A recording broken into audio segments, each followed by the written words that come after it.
Hey, what's going on, Who That Nation? It is yours truly, Timothy J. Jones, and I am the host of the State of the Saints podcast, giving you the State of the Saints podcast halftime report. The New Orleans Saints lead the Philadelphia Eagles by a score of 3-0. This game has been a defensive matchup between both teams. Both of these teams really came to play today defensively. The New Orleans Saints, who have been high-powered throughout the last couple of weeks, can't really find their rhythm offensively, and also defensively. The Philadelphia Eagles, some of the things that have plagued this team, they seem to be stepping up.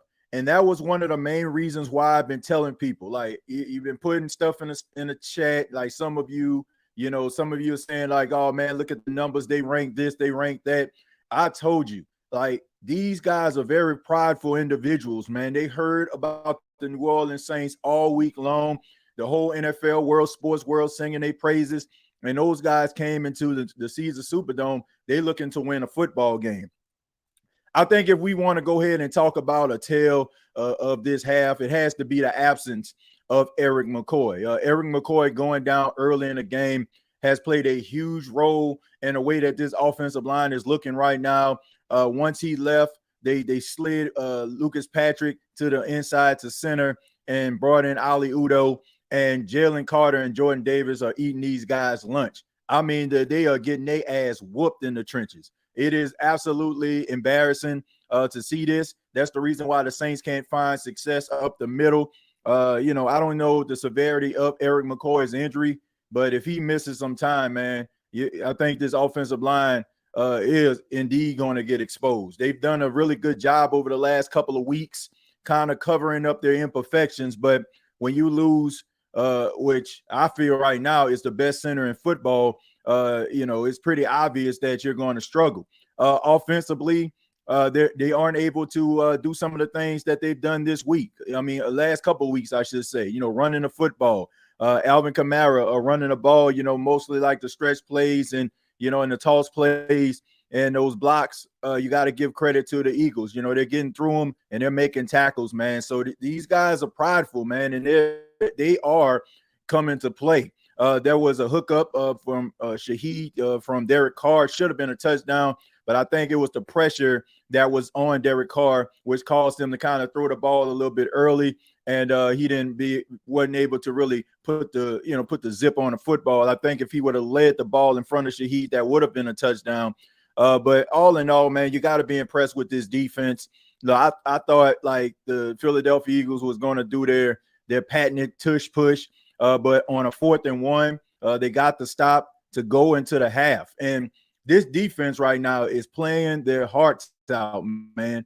And this is one of the main reasons Who That Nation, like, I know right now it's 3-0, and some of you are wondering what the offense is, but this is one of the main reasons why this team is very, very dangerous. When you shut down the offense and their defense comes out there and your offense can't do a damn thing, like that right there is the recipe for a championship football.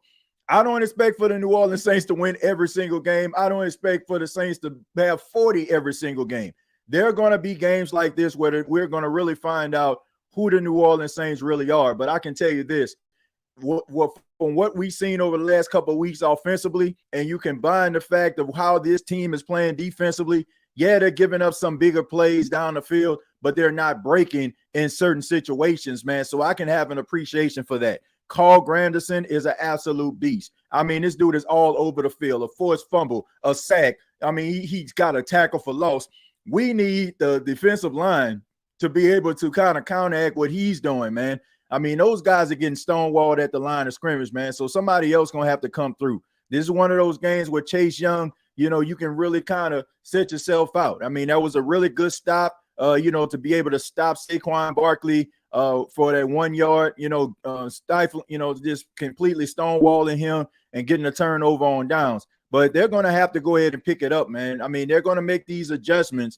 They still got the lead, but they got to find a way to try to put some points on the board offensively. This defense is giving them the ball back. Tyrann Mathieu had an interception. Once again, I alluded to Carl Granderson with the forced fumble. This offense has got to step it up if the Saints are going to win this football game, man. It should be interesting this second half to see who is going to make those adjustments. We know that the Eagles, they get the football to start the half, but they're going to have to do something to neutralize Dallas Goedert. I can understand why Dallas Goedert is eating. It's the fact that you have so many eyes on Jalen Hurts to make sure that he's not scrambling outside of the pocket. And Dallas Goedert is a matchup nightmare for nickels, and definitely he's a matchup nightmare for linebackers. So right now, it's kind of like one of those situations where, you're paying so much attention to Jalen Hurts that you want him to stay inside of the pocket and beat you. And if he does, then it is what it is. But I think that Dallas Goedert, his ability to be able to get down the field, and it's a little bit of a mismatch when you're going up against some of these linebackers. But what I expect in the second half, I need the New Orleans Saints to get more pressure on Jalen Hurts to make sure that he doesn't scramble. They got to make sure that they do something with Dallas Goedert. They're doing a really good job at stopping a run. Saquon Barkley has not been a factor, and they're going to have to find a way, man, in order to allow this running game to get started. So I expect for them to be able to come out, formidable, but you're asking too much for your defense, man. I know y'all seen that time of possession for the Philadelphia Eagles in the second quarter, man. That's way too much time for your defense to be on the field. So they're going to have to learn how to sustain some drives, man. But I'm happy to see what I'm seeing right now. Like, we know that the New Orleans Saints, these offensive issues and stuff like that, they'll fix themselves. But the fact that the defense is able to step up because the offense isn't out there, as effective as they've been over the last couple of weeks, I'm pretty optimistic about that. Hopefully, they can do enough in order to get the win.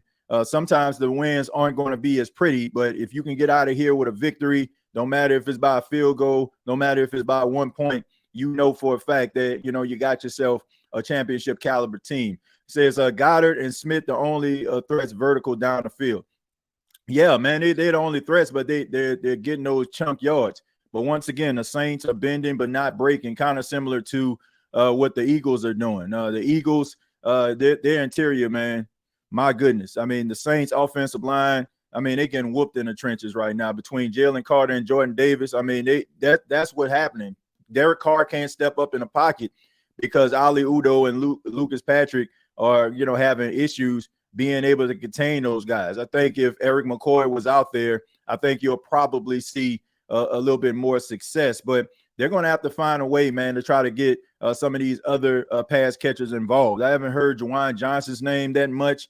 I haven't really heard that much from Rashid Shaheed. But they're going to have to find ways to try to get this guy involved. I think you had an opportunity for a touchdown down the field. It was just a bad connection right there, bad hookup. But all in all, you still have a lot of time. And right now, you got to go out here, try to get a stop on the Philadelphia Eagles and try to find a way to try to come up with something creative offensively to try to separate yourself. The defense is playing really well. It would be a shame for the offense to have one of their their fall asleep at the wheel type games and just don't take advantage of how well this defense is playing in this game today. Because, you're generating 2 turnovers. You're getting the ball back in plus territory from time to time, or close to plus territory. You got to be able to take advantage of that. It says Jalen Carter having a game of his life. Yeah, man. It helps when you're going up against 2 backup guys, Lucas Patrick, is a backup center, and Ali Udoh is a backup guard / tackle. So, of course, if you can't beat these guys, then, maybe you need to be a backup. So, we all know that Jalen Carter is talented anyway, man. When he's motivated, he's one of the best. He kind of reminds me of Albert Haynesworth, man. He's a guy who you got to stay on and keep him focused, man. But when he's focused, like he's a dangerous guy. Let's see. We must capitalize. Capital Hurt Sean Payton is currently doing Who Dat Nation a solid beat in the Buccaneers right now. Well, look, I ain't really concerned about the Tampa Bay Buccaneers right now. I'm concerned about the New Orleans Saints, man. I'm good on the scoreboard watching. It's good that they win in that football game. It's good that they're taking care of business, but the Saints need to take care of business because we find ourselves in these same type of situations, late in the season, going into like week 16, 17 and beyond, and we looking for teams to lose. The best way for you to make sure that you're not scoreboard watching towards the end of the season is to make sure that you're handling business in games like this. This is an NFC opponent.